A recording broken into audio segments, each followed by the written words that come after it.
All right, good afternoon, everybody. We had a little bit of a technical difficulty, so we are running a little bit behind, but this live will not be a long live. I just want to give you guys a brief overview as well as give you some information on some new things that we have coming up. So as an introduction, my name is Kelly Sweat, and I'm a realtor with the Christopher Jordan Group. Today and moving forward, we're back with our Sunday Synergy. So moving forward, we will be starting at 7, but today we're at 3 because we're also launching our YouTube channel. And I have my YouTube channel down in the comments. So if you click on that, it'll take you to, and just go ahead and subscribe to the YouTube channel. I have some videos up there about the home buying process, about financing your home, what you should expect from your realtor. We did a previous Sunday Synergy where we talked about different myths and things that people have heard that are not necessarily true when it comes to buying real estate. Just a little bit about me.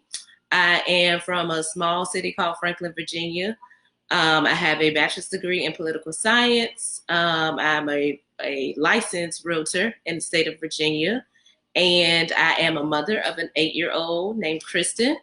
Today we'll be talking about the home buying process as far as what to expect. So lately we've been getting a lot of calls and texts because people have more time now that we're home. So the home buying process, the biggest thing or the most important thing you want to do, of course, is find a realtor to work with. You also want to find out where you are as far as budget, financing, how you're going to get pre-approved. So you want to talk to a mortgage lender, and most of the time your real estate agent should be able, and your realtor are going to be able to refer you to some mortgage lenders, and then you will be the one to decide which one you want to go with. We can't tell you you need to go with this one, but we can give you the information that you need to help you choose. So when you find your mortgage lender, they will help you get pre-approved. So what you would give them just your basic information about your income, as well as they'll look at your credit score, and then that'll determine your pre-approval amount. When it comes to your pre-approval amount, you don't have to max out at whatever the very top of that amount is. So let's say you get pre-approved for $350,000. That does not mean that you have to go out and you have to find a house that costs $350,000. We can sit down and talk to your lender and say, okay, well, I really want to stay, I would like for my mortgage to be $1,200 or less. So that'll help you determine, okay, if you find a house around this price, that'll keep you in the price range where you want to be. So one of the biggest things I talk to my clients about, anybody I consult with, is you don't want to become house poor. So just because you get pre-approved for an amount, that doesn't mean that you have to max out and stretch yourself so that you pay your mortgage and then you have very little left over. So if you say, okay, if I look over my budget, I say, well, for my housing or my mortgage monthly, I will be comfortable between $1,200 and $1,400. Then me as your realtor would know, okay, well, we need to look at this price point and we'll stick in this area, so to make sure that you're able to not just afford your mortgage, but your utilities. You still want to be able to go out to eat and things like that. So we'll make sure that all those things can fit in your budget, and you just don't pay your mortgage and all. You just have to sit in the house because you can't do anything else. One of the other things when it comes to financing your home, there are so many programs out there, especially for first-time home buyers. And a lot of people aren't aware of them just because they haven't asked about them, or they haven't spoken with a realtor or a mortgage lender. So there are a lot of programs that are offered through VHDA, FHA loans, USDA loans, and all they are just different loan programs. You can play as little as 1% down, 3.5% down, whatever your home is. And for first-time home buyers, there are a lot of programs where you can get down payment assistance grants. And of course, grants is money that you do not have to pay back. So with your down payment assistance grants, this is money that is given to you. All you have to do is apply for it. And if you are approved, it's money that's given to you to go towards your down payment on your home. There's also closing cost assistance, where when you go to the table and you receive your keys, there are programs where you can get closing cost assistance, so you don't have to come out of pocket for all that money, but there are programs that will give you that money through a grant so that you'll be able to pay that, and then you won't have to come out of pocket completely. There are also tax credits for homeowners. So if you're kind of like borderline on the fence, thinking about, well, I don't know if I want to buy a home because I have to pay this and this.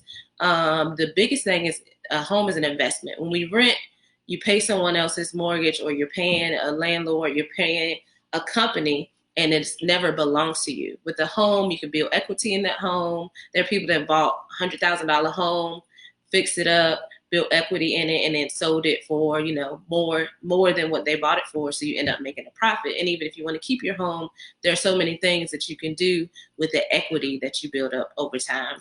Another thing, as far as tax credits, is these aren't penalties. So with tax credits, because you have because you own a home, there's now an incentive for you to have that, so that you can find other ways to save money. So the biggest thing for today is that you want to make sure that you not only budget, but you want to talk to a mortgage. You want to connect with your realtor, and you want to talk to a mortgage lender to see, even if you're not ready right now in this moment. Speaking with a mortgage lender gives you the opportunity to not only see where you are, but they can give you a timeline to say, okay, well, if you're not ready right now, we can put you on this plan. If you pay this down, if you pay this off, if you catch this up, if you get your credit card balances down, whatever your plan may be, because everybody's going to be unique. They can let you know, okay, well, let's meet back in 3 months, 6 months, and then you should be ready.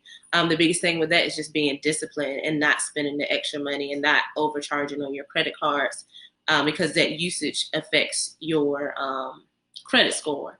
So a lot of people that I've worked with have gotten discouraged if they weren't ready at that very moment. But it's not a for everything.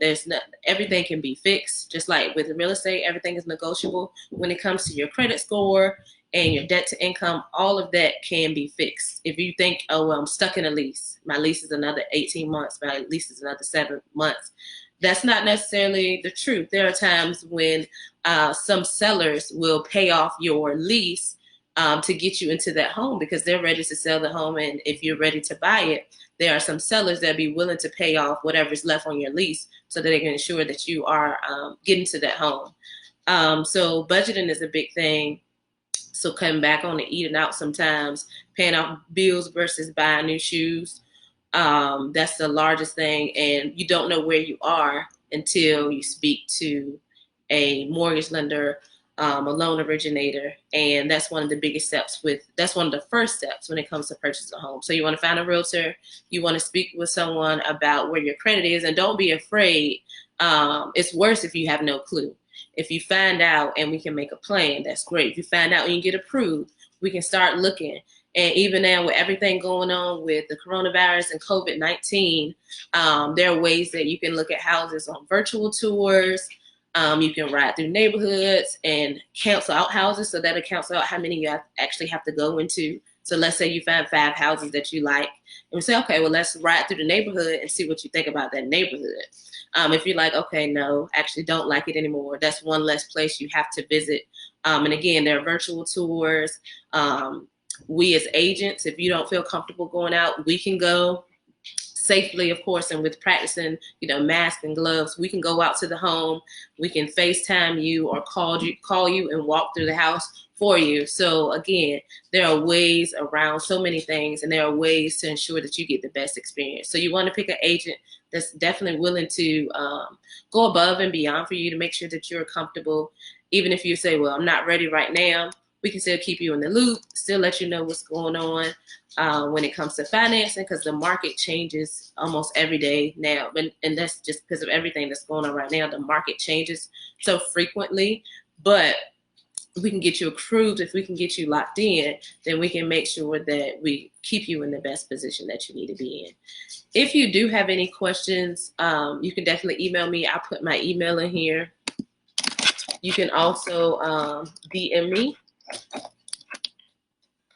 You can call me. You can comment on this post. Also, my YouTube link is at the bottom. Make sure you follow my YouTube link. We talk about a lot of myths, like people think they get stuck in their lease. You're not stuck in a lease. There are ways that sellers will pay off your lease.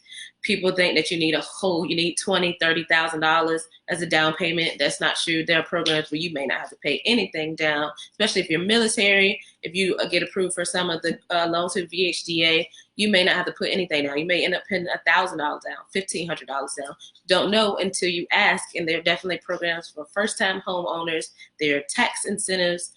So just make sure that you talk to someone so that we can be able to make sure that you are able to have access to these programs. So that's all I have for today. I just want to give you guys a brief overview. If you have any questions, you want to get more specific about your situation, we can definitely talk to you. We can get you set up with a mortgage lender. And with those, there's no you're not locked in. So if just because you talk to a mortgage lender doesn't mean that you have to sign any paperwork. It doesn't mean that you have to use them. It just means that you want to know where you are and what you need to do to move forward.